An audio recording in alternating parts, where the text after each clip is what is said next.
Hey guys, I'm Jacob Hurst, and today we are here at the Oklahoma Capitol in Oklahoma City.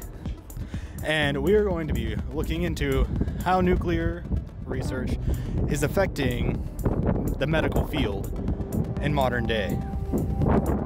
We'll be looking into how CT scans work and how radiology is helping those in the US.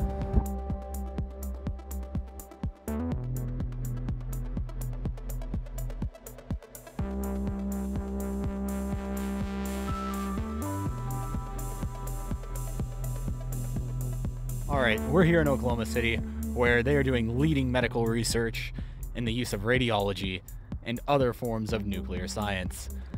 Using this, we can determine the causes and solutions for many different illnesses and monitor people's vital signs. And we are here because they have plenty of research facilities and colleges that have good programs for these sciences.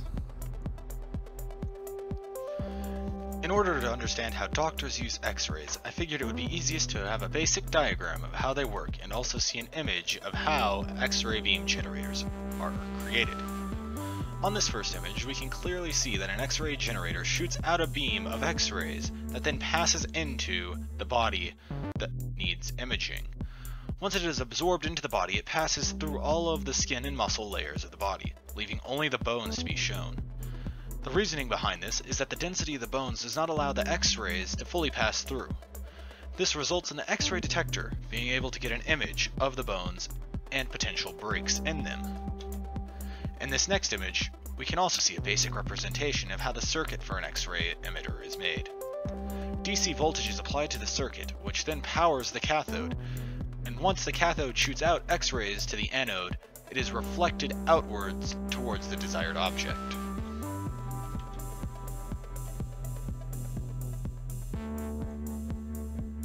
In this image, we see another machine that utilizes X-rays for imaging. This machine is called the fluoroscopy machine. A fluoroscopy machine transmits a continuous beam of X-rays into the desired part on the body.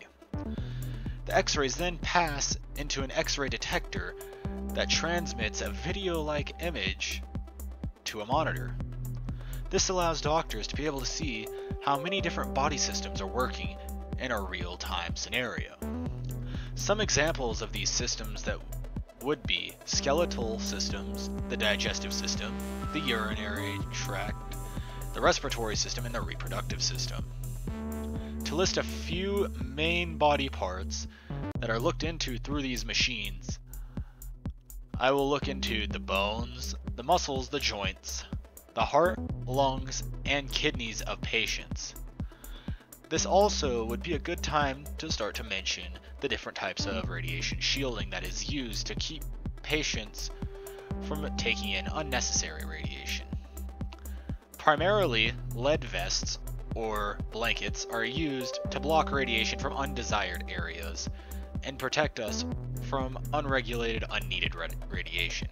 Doctors also typically will sit behind radiation shielding or be outside of the room whenever an X-ray is taken. This machine, however, requires a doctor to be in the room where they also have to wear radiation shielding so that they are not at risk of developing any health issues. In this image, we see Wilhelm Conrad Röntgen, the man who accidentally discovered X-rays. Röntgen started his academic career in Holland and attended Utrecht Technical School before being expelled at the expense of another student. He then applied for research positions at the University of Würzburg and got a job there after he got his doctorate degree. He specifically liked to focus on light phenomena and emissions generated by discharging electrical current into Crookes tubes. Crookes tubes, which are glass bulbs filled with positive and negative electrodes, are also evacuated of all air. These tubes would cause fluorescent glows when high voltage was applied to them. He then grew particularly interested in cathode rays and seeing their range outside of these tubes. One time he noticed that when he put a piece of black cardboard over the lights, over the tubes, he noticed that his platinobarium screen had started to glow. This led to him determining that an invisible ray was passing through the cardboard and was casting itself on the screen. He then started to do more testing and realized that these rays would pass through most materials, including body tissue. He then started to get photographs imprinted on the board of his hands and other ligaments to see all of the bones in his body.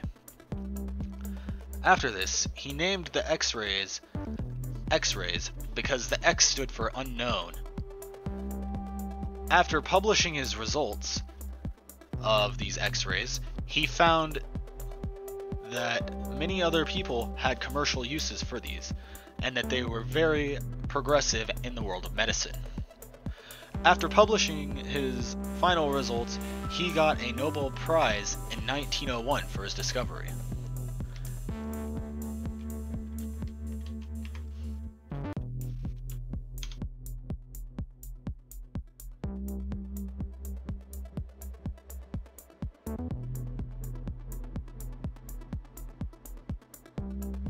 We are now here in front of the Oklahoma University Medical Research Center, where they are on the cutting edge of technology, and today we're going to talk about radiation therapy in cancer patients.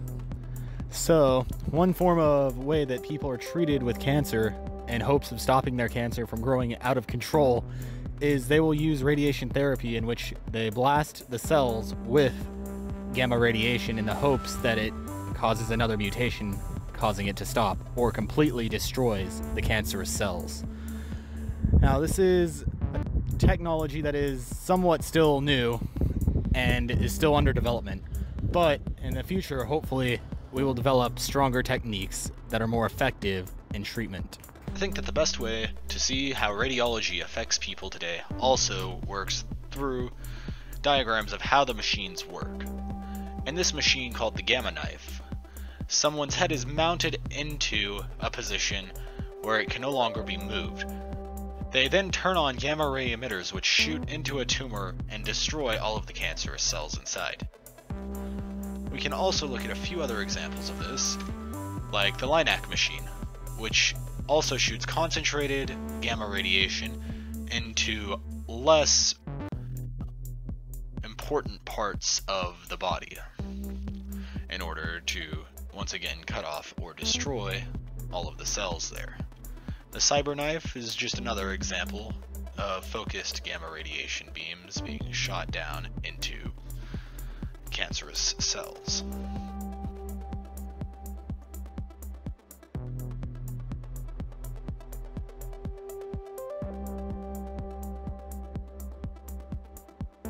Today we are sitting in front of the Oklahoma State University, Oklahoma City campus, where they are also working in the nuclear field for medical engineering. And the topic we will be discussing in this segment will be the PET scan and how they are using radio tracers in order to map the body and make sure that they can see that organs are functioning properly. A PET scan, also known as a positron emission tomography, utilizes radio tracers that are swallowed, injected, or inhaled before going into a CT scan. These tracers are typically made with radioisotopes that can be monitored after they enter the body. Once they are in the body, they travel to all the different muscles and organs that are desired to be scanned. They are then able to be seen inside of the CT scan, and this allows doctors to monitor how the organs are functioning and determine if they are working in any irregular patterns. In this image, you can see what happens when radio tracers are in the brain. It shows all of the brain functions and how the muscles are contracting and how they would work together here.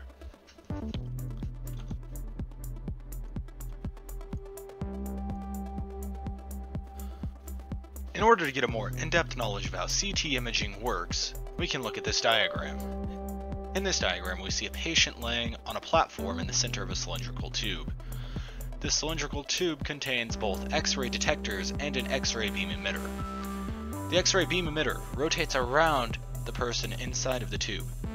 This then creates an X-ray image of their body. These images that are created are then combined together once they reach a computer. In the computer, they are combined to create a three-dimensional rendering of the person's organs or any of their muscles. Doctors then will use this to find what issues or irregularities have developed inside of a patient.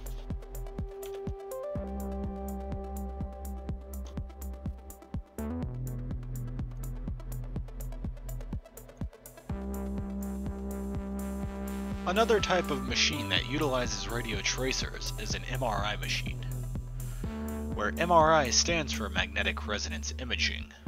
An MRI machine is primarily composed of a magnet that rotates around the gradient's coils, as seen in the diagram in front of us. These coils then produce a very strong magnetic field that force the protons in the body to start to align with it. A radio frequency is then pulsed through the person inside of the machine and causes the protons to be stimulated and spin out of their equilibrium.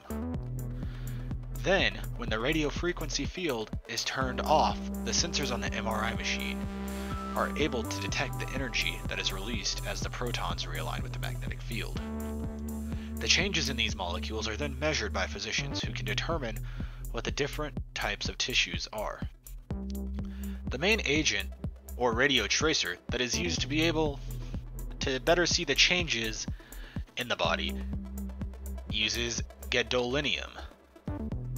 It has also been determined that the faster the protons realign, the brighter the image appears in the outline, which is why they are given gadolinium, because it realigns the protons at a faster rate. Now, we also need to look at why MRI machines are used versus CT machines in medical fields. You see, the MRI machine does not use any sort of X-ray radiation or anything like that. Instead, by creating a field, it causes less risk in the patient of developing later on health defects, whereas radiation can cause health defects later down the road. This magnetic field causes no issues. In conclusion, today we have taken a brief trip around Oklahoma City and looked at a few establishments that have been contributing to nuclear medicine. We also have talked about the numerous applications of X-rays in the form of basic X-ray machines, CT machines, and fluoroscopies. We also had a brief view into the history of X-rays with the history of Wilhelm Conrad Röntgen. We continued by looking into the uses of MRI machines and comparing it to CT machines. We looked into PET scans and radiology in order to combat cancer. Thank you for coming along on this journey, and I hope that this has helped you better understand how nuclear medicine is affecting the world around us today.